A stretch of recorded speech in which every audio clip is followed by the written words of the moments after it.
Assalamualaikum warahmatullahi wabarakatuh.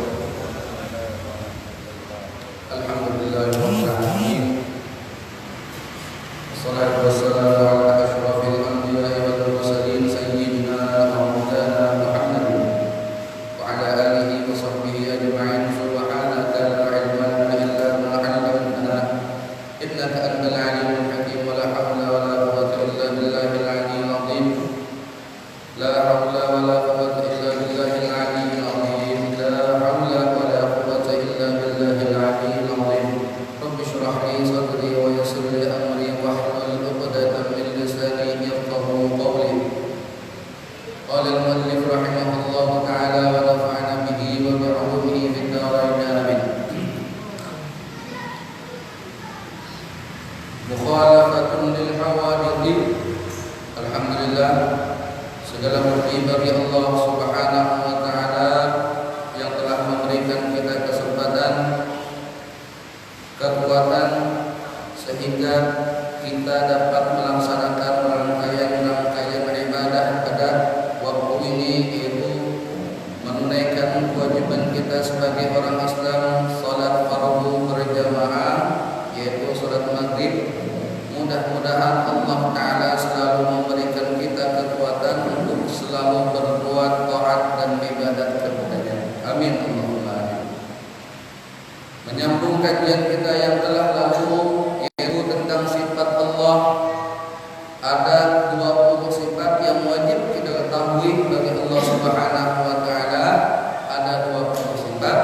Yang pertama wujud, yang kedua qidam, yang ketiga baqa. Itu sudah kita bahas pada kajian yang sebelumnya. Kemudian kita memasuki sifat Allah, sifat wajib bagi Allah Subhanahu wa taala yang keempat, yaitu mukhalafatu lil hawadith. Mukhalafatu lil hawadith artinya apa? Yaitu bersalahan Allah taala bagi segala yang baharu. Bersalahan, maka mustahil Allah Ta'ala itu sama. Maka mustahil bersamaan Allah Ta'ala bagi yang baharu. Dalilnya firman Allah Ta'ala, laisa kamitslihi syai'un. Apa artinya? Tiada seumpama Allah Ta'ala itu bagi sesuatu. Jadi Allah tidak ada samanya. Kalau menyamakan Allah dengan sesuatu, maka dia sudah memanahkan Allah itu bukan Tuhan. Jadi kalau Allah itu sama dengan sesuatu, berarti Allah itu bukan Tuhan. Nah di sini maka itu Allah Ta'ala itu menyalahi bagi yang baharu. Siapa yang baharu itu? Ya seperti kita, makhluk namanya. Maka patut bagi orang yang beriman dan mengiktikadkan bahwa ia banyak membaca tasbih pada Allah Ta'ala buah adanya. Amalannya apa? Ketika kita tahu sudah sifat Allah yang keempat, yaitu mukhalafatul lil hawadith, amalannya apa? Maka perbanyaklah dalam setiap hari itu bertasbih kepada Allah. Itulah amaliyahnya. Jadi mukhalafatul lil hawadith, sesuatu yang baharu Allah tidak sama dengan sesuatu yang baharu. Apa? Sesuatu yang baharu itu ialah sesuatu yang bisa hancur. HP hancur.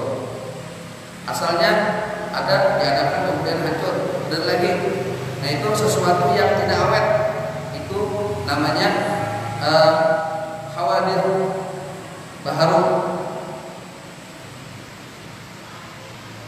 Semua makhluk yang diciptakan oleh Allah Subhanahu wa taala namanya baharu. Artinya apa? Baharu berarti yang namanya baharu itu ada yang menciptakan. Siapa? Allah Subhanahu wa taala. Karena mungkin Allah menciptakan sesuatu sama lawannya. Tidak mungkin. Kita mengolah meja, sama dengan kita meja dulu. Karena mungkin. Pertama, bahan bakunya beda sudah. Bahan bakunya sudah beda. Nah itu tidak ada sesamaan bagi Allah Ta'ala bagi yang baharu.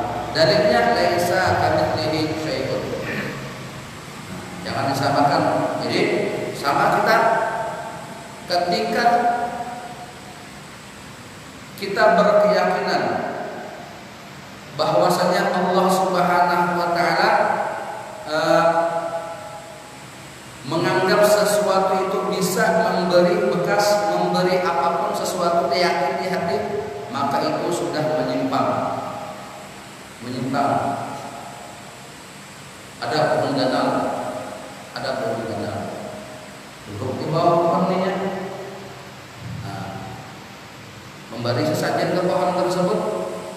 Kenapa ikram? Karena ini pohon ini selawas aku memberi sesajen ke pohon ini, memberi wadai apa semacam macamnya, karena aku dapat rezeki rezekiku lancar pada dunia. Nah itu ketika kita berubah sudah, kita menganggap bahwa yang memberi sesuatu adalah pohon tersebut, yang memberi sesuatu adalah pohon itu. Yang berikutnya, yang salahnya mengiktikadkan di hati, maka Allah tidak sama dengan yang lainnya. Mukhalafatul lil hawadits, itu berarti bahwasanya ada Tuhan selain Allah yang diyakini orang yang datang ke pohon tadi itu, karena sesuatu yang hanya mampu memberi rezeki kepada makhluknya hanya Allah Subhanahu wa taala, yang lain tidak bisa. Sedangkan dia menganggap bahwasanya pohon itu memberi rezeki lawannya. Apa buktinya? Hanya seorang menyambat, selawas aku mengandap roti, apalagi buah-buahan di bawah itu harus dimakan Tuhannya bisa memakan roti tersebut dan rezeki itu lancar. Tahu begitu sampai di pohon tersebut, sekali ada orang mengintip, sudah ada orang mengintip. Ketika mantap makanan di pohon itu jauhnya masih jauh, orang yang mengintip tadi yang makan sekalinya dipadahkannya Tuhan yang makan. Padahal Tuhan yang makan. Tuhan siapa? Yang unik pohon tersebut. Itu namanya sudah menduakan Tuhan, artinya menyamakan Tuhan dengan sesuatu. Mukhalafatul lil hawadits, artinya Allah Taala bersalahan artinya bersalahan itu tidak sama, baik dalam bayangan dan pikiran kita tidak ada sesamaan Allah bagi sesuatu. Kalau sedikit tersirat di hati bahwasanya Allah sama dengan ini, itu walaupun sedikit, nah itu sudah berbahaya. Etikat kita berbahaya. Kalau sedikit pun kita ada menyamakan Allah dengan sesuatu, maka itu berbahaya etikat kita. Itu kita harus yakin bahwasanya Allah ini tidak ada sama bagi segalanya makhluk yang ada di dunia ini, di alam semesta ini tidak ada samanya. Karena apa? Karena Allah yang menciptakan. Itu sifat Allah yang keempat, yaitu mukhalafatu lil hawadits. Jadi kalau kita sudah tahu bahwasanya Allah itu tidak ada sesamaannya, tidak ada apa yang mirip atau segala macam ada, maka amaliyahnya apa? Sudah tahu itu, maka perbanyaklah membaca tasbih. Itu amaliyahnya, membaca tasbih. Subhanallah, alhamdulillah, la ilaha illallah wa akbar. Nah itu sifat Allah yang keempat. Ingat aja, pertama wujud, yang kedua qidam, yang keempat baqa, yang ketiga baqa, yang keempat mukhalafatu lil hawadits. Tuh, 4 sudah. Yang 20. Jadi 4 itu harus dihafal juga. Seminggu waktunya menghafal yang 3, wujud, qidam, baqa. Yang seminggu akan datangnya bertambah ulang seperti mukhalafatu lil hawadits. Wujud artinya ada, mustahil ada. Itu aja dihafali dulu. Supaya hafal kita. Jadi kalau anak cucu bersyukur, bah ulun belajar pesantren bahai kai bahwasanya di pesantren itu belajar sifat 20. Kalau guru ustaz di pesantren ujar sidin, orang yang itu kalau orang Islam itu wajib hafal sifat 20 itu kai biasanya hafal kai sopan. Kalau pada hafal lawan cucu namanya pada kada hafal sopan. Nah maka itu berjabatan menghafal wujud, qidam, baqa. Wujud, qidam, baqa 3 bunyi. Qidam artinya sedia, baqa artinya kekal. Ini yang keempat, mukhalafatu lil hawadits. Allah Ta'ala itu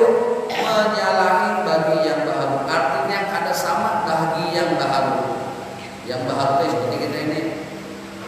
Itu yang keempat. Sifat wajib bagi Allah Subhanahu wa taala yang kelima ialah qiyamuhu ta'ala binafsihi. Allah wujud qidam baqa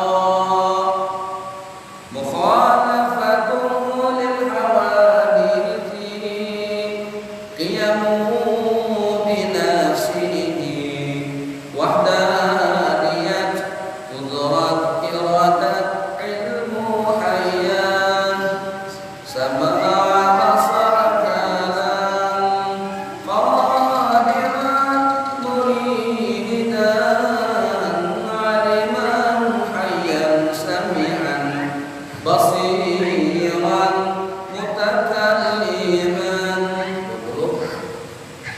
ya balik sambil dinyanyikan bahkannya orang bahari itu mendidik anaknya itu sudah mulai halus dididik ketika besar itunya tinggal melancari aja lagi mulai dari yang hafal awak mulai dari hafal anyar dilahirkan diayun oleh paninian atau kuitannya ma'ayun yang dilakukan tuh lagu-lagu tauhid sekira atau dilakukan lagu sholawat supaya meresap di otak si anak itu tentang Allah dan Rasulnya.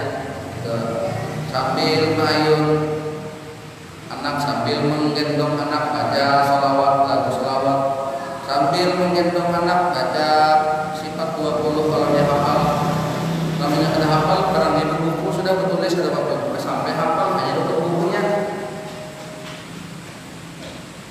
Kemudian sifat yang kelima qiyamuhu ta'ala binafsihi artinya berdiri Allah Ta'ala dengan sendirinya berdiri dengan sendirinya tanpa didiriakan itu maka mustahil tiada berdiri dengan sendirinya.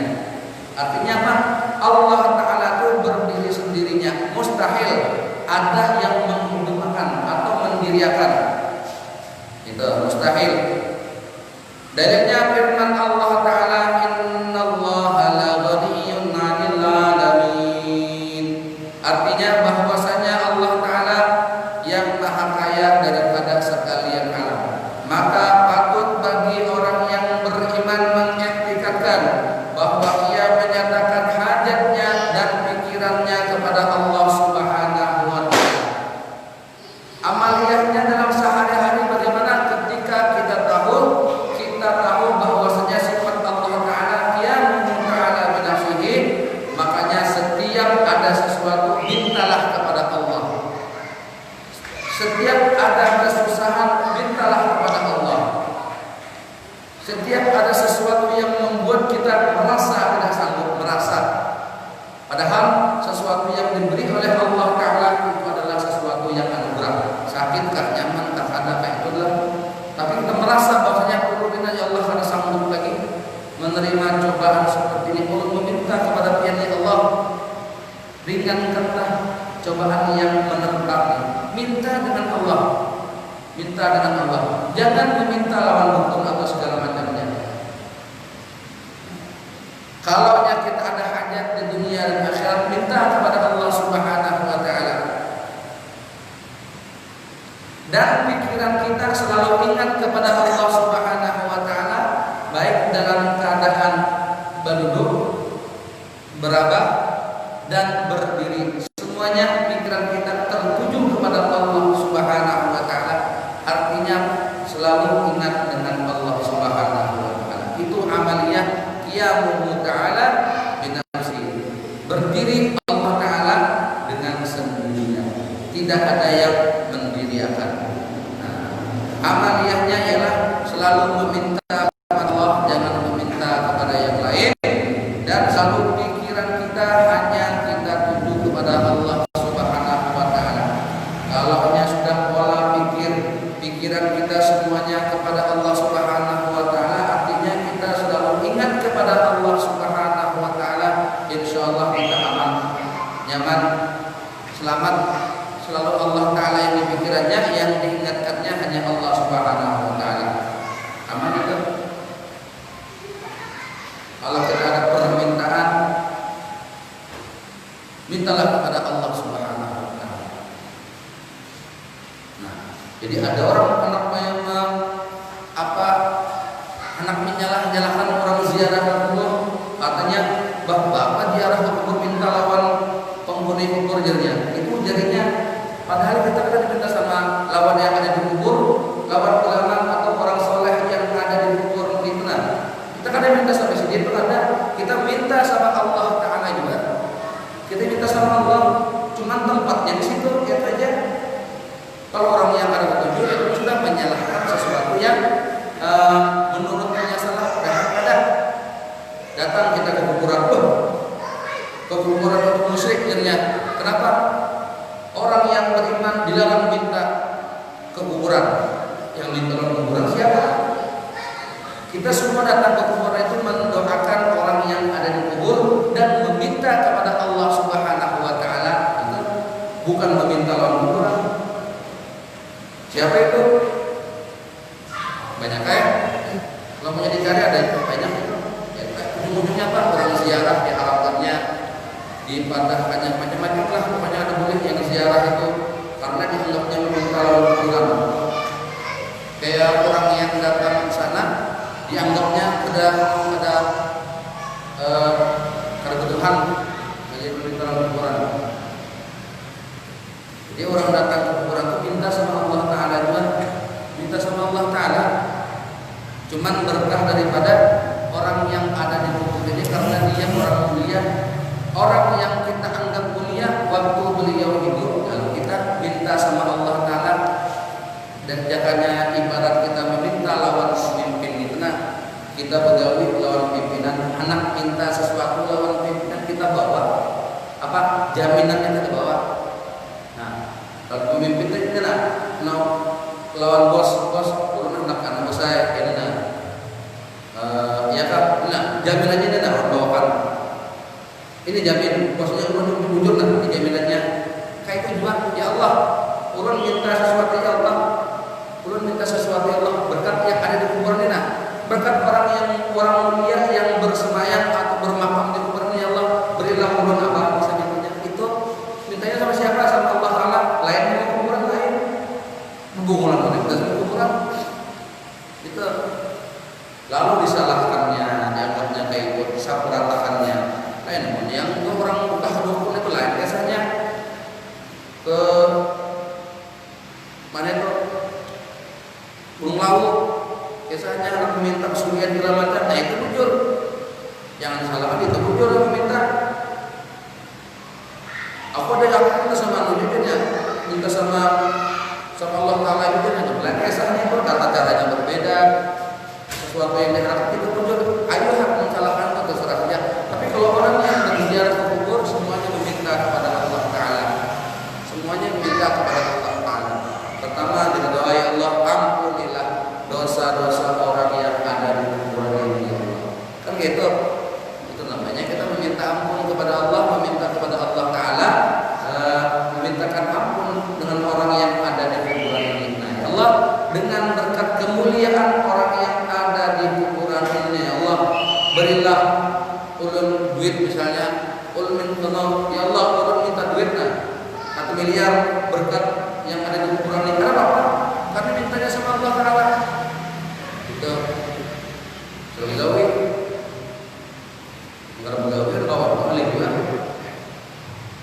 jadi mintalah hajatmu hanya kepada Allah Subhanahu wa Ta'ala, jangan meminta lawan yang lain. Terus kayak apa jamnya? Itu iktikad di hati kita. Kita meyakini bahwasanya yang memberi itu hanya Allah Ta'ala. Kalau orang kawal minta apa? Jarannya nih, kita ada misi inilah. Ada yang minta pakaiannya, yang beli kita sama pakaiannya, kita sama Allah Ta'ala. Salah itu. Ini mainnya adalah dikit di hati. Kita perantara meminta sama Allah Ta'ala perantaraan orang tersebut. Kita hendak pulang ke Balikpapan. Kalau minta sama Allah Ta'ala, ya Allah, ulun hendak ke Balikpapan. Dia aja sampai. Kalau sampai namanya diam aja. Artinya Allah Ta'ala, aku kabulkan hajat ikam, cuman ikam harus kayak ini. Kayak apa caranya? Naik mobil dahulu, buka lawang dahulu mobil, aja masuk, atau bikin dulu aplikasinya, hanya datang. Itu caranya. Boleh kemana sampai kayak itu ya Allah Ta'ala enak sampaikan. Ikam kembali papan. Ada caranya kayak itu, ada bunyi itu. Kita meminta sama Allah Ta'ala, ya Allah sampaikan, nah udah hendak kembali papan, hilang langsung ada. Ada tata caranya kita supaya mendapatkan kabul hajat itu pada Allah Subhanahu. Keinginan kita tercapai, jadi ada tahapan-tahapan yang harus dilalui. Ya Allah, ulun harus supin, ya Allah harus duit, ulun karena diminta selain daripada duit Allah, tapi karena begawi karena itu dua. Nah, aku beri ikram sugih ya Allah Ta'ala, tapi kamu harus begawi, harus ada usaha untuk mencapai yang aku berikan. Kan kayak itu, apa namanya? Ya syariatnya itu namanya ikram karena begawi karena begawi. Kan gitu tuh. Bahasa-bahasanya namanya ikram karena begawi karena begawi. Sampai kita datang ke perusahaan ke bos, patuh lah bosnya, berbayar patuh juga, hendak minta duit, hendak minta gaji per bulan.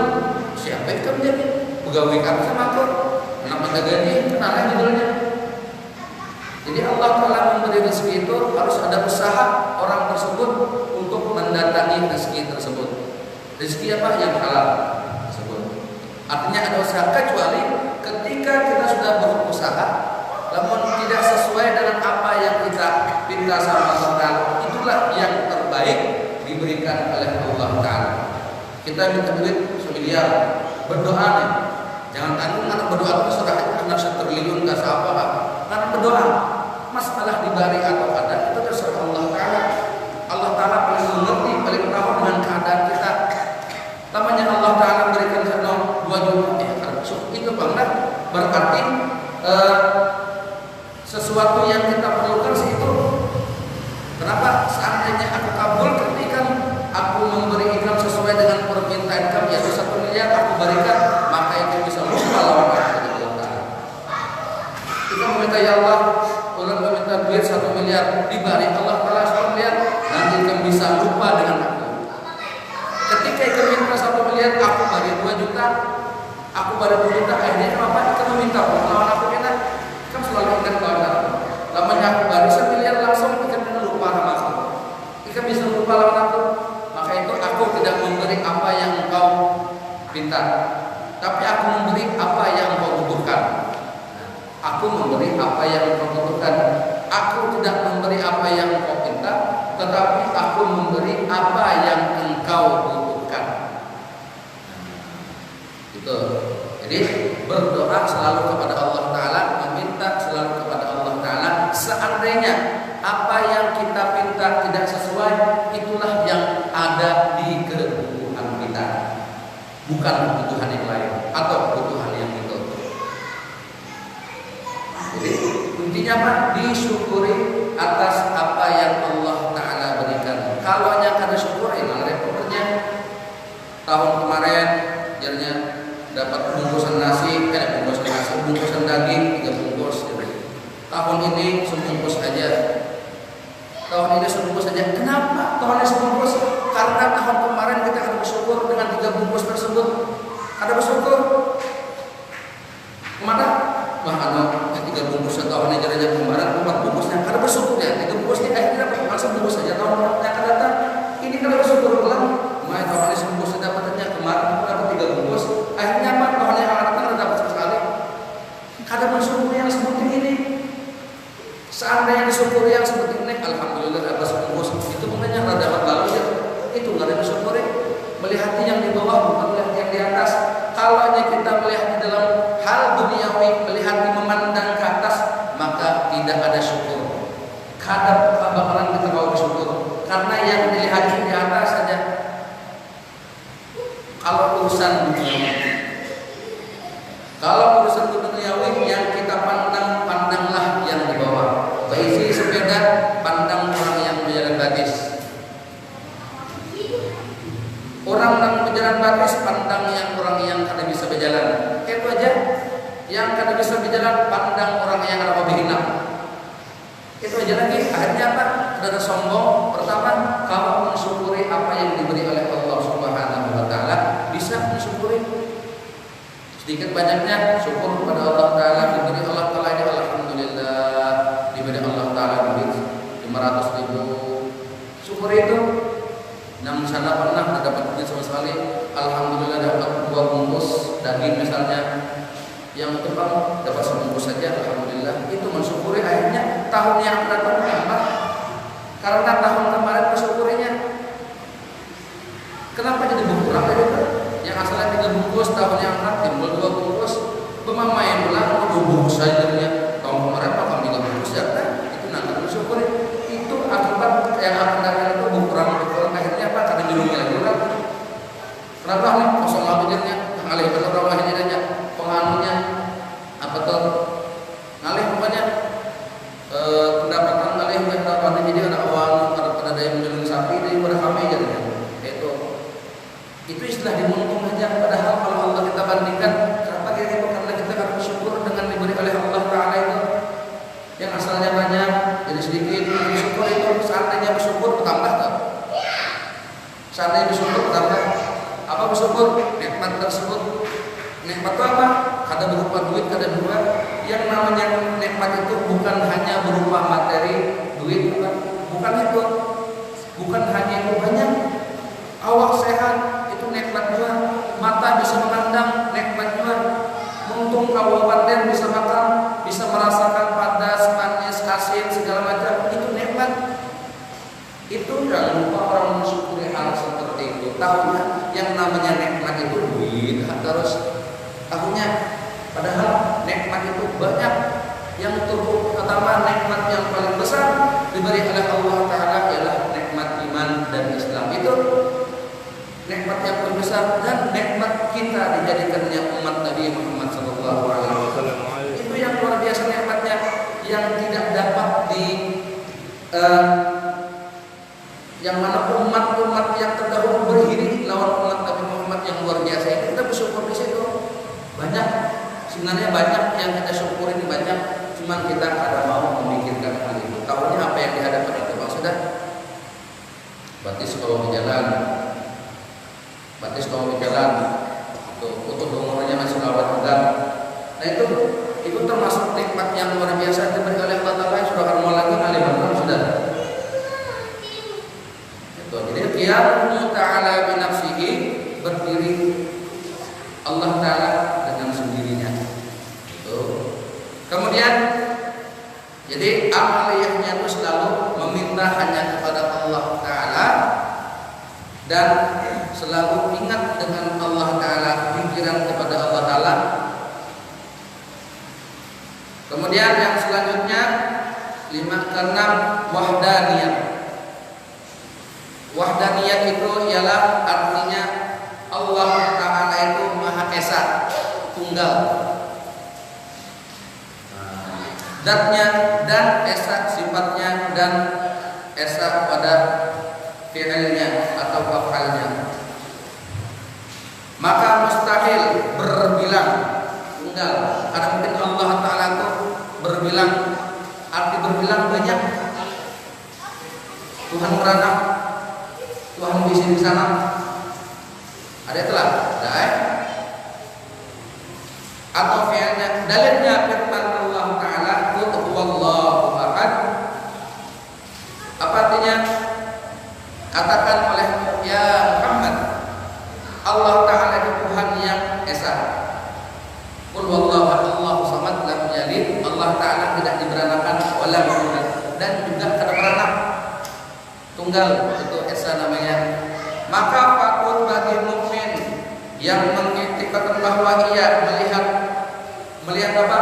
Fi'ilnya Allah Ta'ala dua atas tiap-tiap sesuatu kejadian. Amaliyah sifat Allah wahdaniyah ialah selalu memandang pekerjaan orang lain yang ada di dunia ini adalah pekerjaan af'alnya Allah Ta'ala. Af'alnya Allah Ta'ala. Kalau seseorang pandang diri kita ketika kita bergerak, itu adalah af'alnya Allah Ta'ala, pekerjaan Allah Ta'ala. Kita ini apa? Kita ini tidak ada siapa-siapa. Habis sudah kita nih. Nah di situ panjang lagi kalau ada wahdaniyah. Kena pula kita ulangi sedikit itu pembukaan aja hanya. Nah, sifat dua sifat aja yaitu mukhalafatul hawadits dan qiyamu ka'ala binafsihi. Hanya dua sifat. Nah, itu mungkin itu aja yang dapat saya sampaikan. Allah Subhanahu wa taala alam, mudah-mudahan bermanfaat. Mungkin sambil dikit kita bermuzakarah. Kalau tahu alhamdulillah, kalau yang tahu belum jawab enak. Di depan belum jawab dijawab. Kalau yang ada mau tahu ya, Waalaikumsalam. Ini masalah meminta bulan. Jadi kita kan meminta ini sakit meminta ya Allah Ta'ala belum meminta yang obat sembuhkan ulun.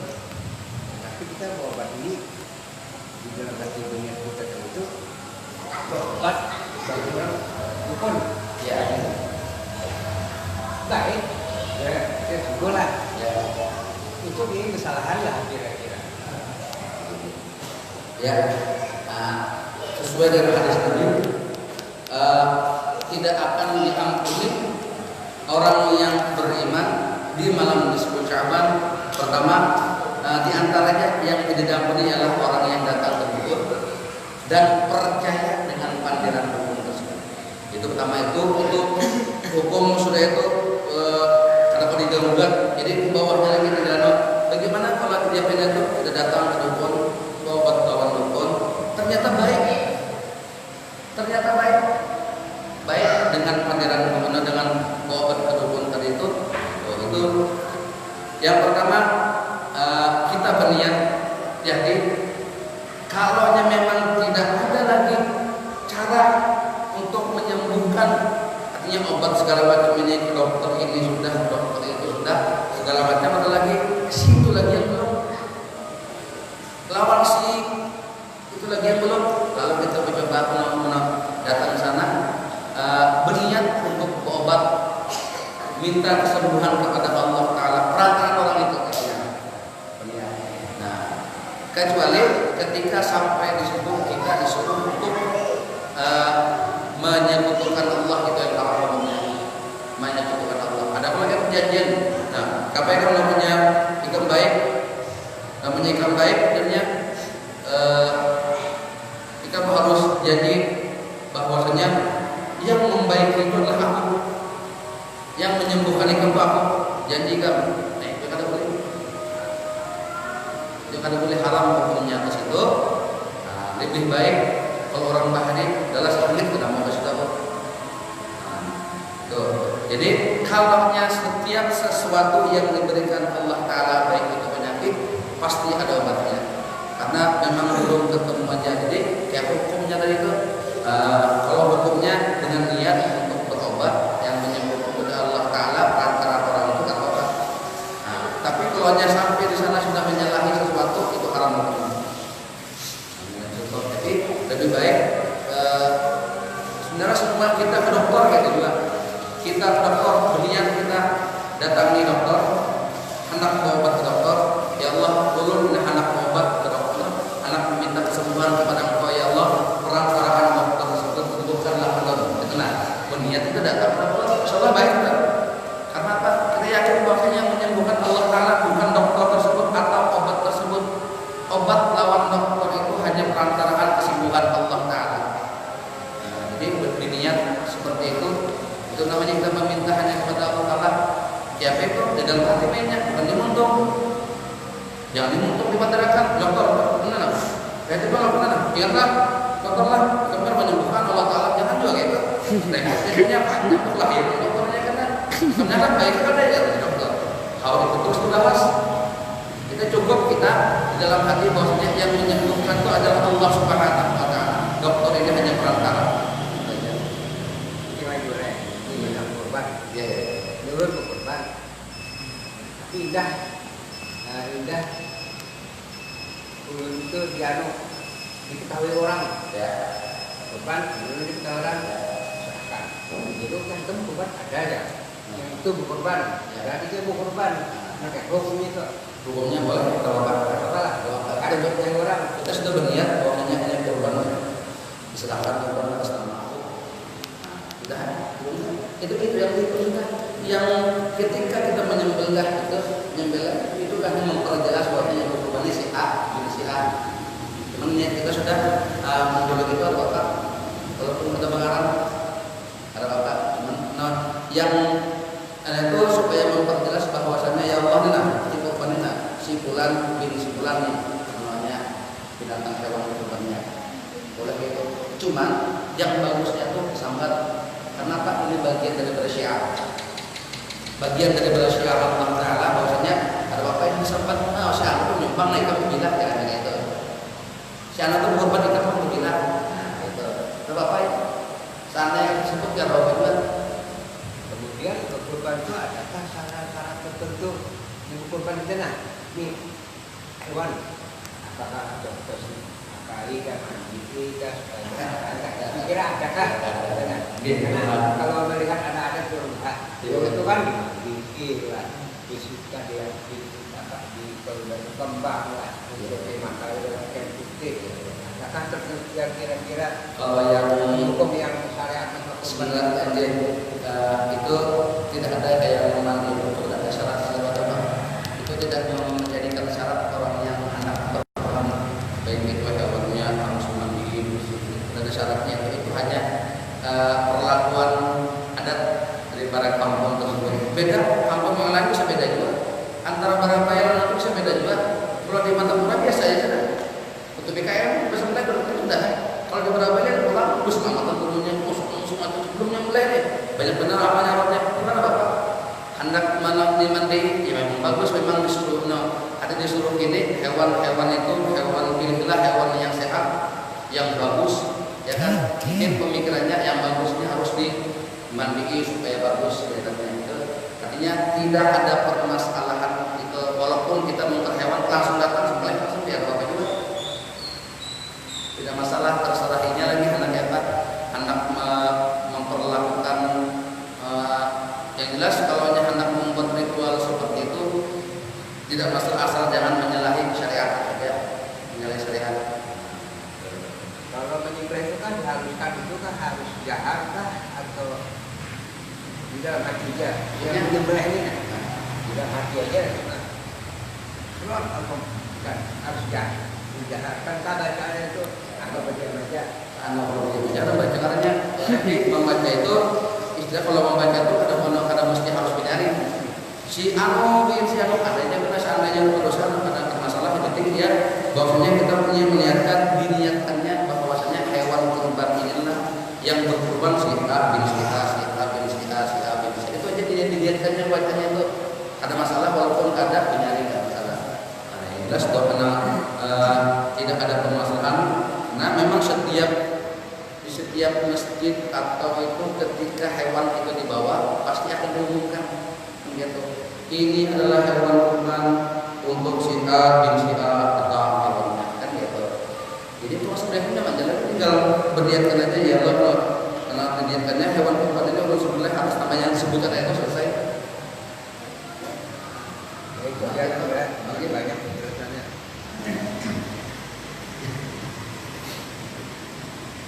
Yang adat yang kita dapat aja tergantung beda-beda adat orang di sini. Ada orang di lain beda-beda adat yang menyembelih, ada yang biasanya kita ada ketika datang malamnya anak hewan langsung disembelih, tidak ada masalah. Nah, ya kita perlu sampaikan mudah-mudahan bermanfaat bagi kita semua terutama ulama pribadi, mudah-mudahan bermanfaat dan